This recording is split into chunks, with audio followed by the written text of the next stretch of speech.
কি করলে আমাদের ভাগ্যে ভালো কিছু আল্লাহ তাআলা নির্ধারণ করবেন? খুব গুরুত্বপূর্ণ প্রশ্ন না?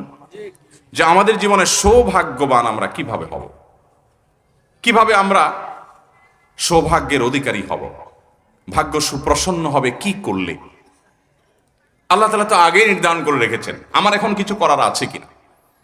এটার জবাব হলো তিনটি আমলের কথা আমরা বলবো, তিনটি কর্মসূচির কথা বলবো, যেগুলোর মাধ্যমে আমরা সৌভাগ্যবান হতে পারি, আমাদের নসিবে ভালো কিছু হতে পারে।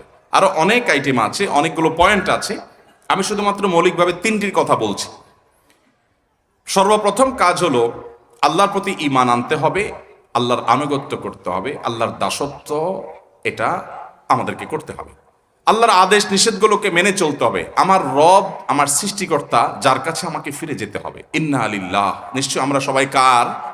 আল্লাহর। ওয়া ইন্না ইলাইহি, এবং আমাদের সবাইকে যেতে